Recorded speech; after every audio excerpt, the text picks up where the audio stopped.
Statewide, crops continue ahead of schedule. Soybean blooming is 94%. That's over 4 weeks ahead of last year and 9 days ahead of the average. The state's corn crop also keeps advancing, now 93% silked, 25 days ahead of last year, 7 days ahead of that 5-year average. When it comes to alfalfa, 55% of third crop is now off the field. In most of the state, farmers say they could actually use a bit more rain. The head of the U.S. Environmental Protection Agency, or EPA, was in our state this week. He is touring farms in several states in an effort to build a personal connection between the EPA and agriculture. It's really important for us to be working cooperatively with farmers. In the past, the EPA took an adversarial role with the farmers, and that's not the way to get cooperation and to get work completed. You know, the farmers are the first conservationists. They want to protect the land as much as everybody does. There are issues, though, as far as runoff, as far as nutrient loading into the streams and tributaries that go into the Great Lakes, and we need to reduce those. So the dairy farm I visited yesterday is a demonstration farm. They're working on some projects to reduce the pollution from their farm, and I've actually visited either 5 or 6 dairy farms in the last 3 months. And all of them are doing different types of demonstration projects to reduce nutrient loading and reduce contaminants. I've also toured just in the last few months some regular corn farm in Ohio, a soybean farm, and they're using fertilizer, less fertilizer and different techniques, and also monitoring how much water and runoff that they have in order to use less water and to use less fertilizer but still grow the same amount of crops.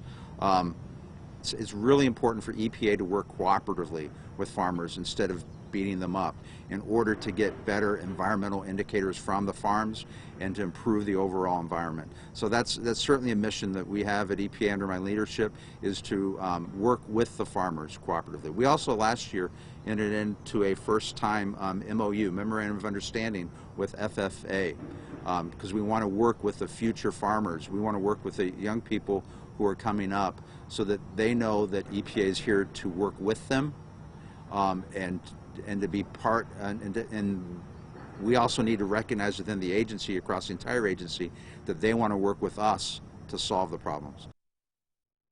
The number of dairy farms in our state continues to shrink. A new report from the U.S. Department of Agriculture shows the trend of consolidation continuing in the dairy industry.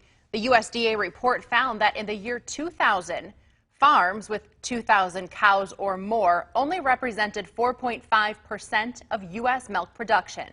By 2016, that same group represented 35.2% of all milk production.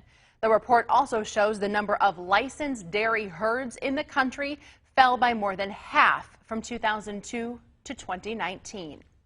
Farmers are assessing the damage to their corn from hurricane-force winds that flattened some fields in Iowa and Illinois. Initial estimates show 400 million bushels may have been destroyed, 10 million acres in Iowa alone. That is nearly a third of all farmland in that state. Crop insurance will soften the blow for some farmers. As for prices, futures are holding steady. Just ahead of these storms, a yield survey projected record-setting harvests in the U.S., which may explain why prices are unchanged for the time being.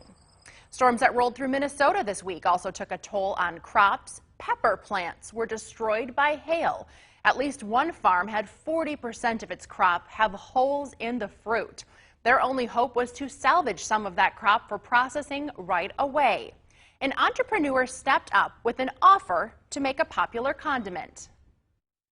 Anything that you would otherwise just be turning into the soil, composting, and losing out on totally, send it over to me. We'll make a hot sauce out of it, and it'll be a one-time limited release thing.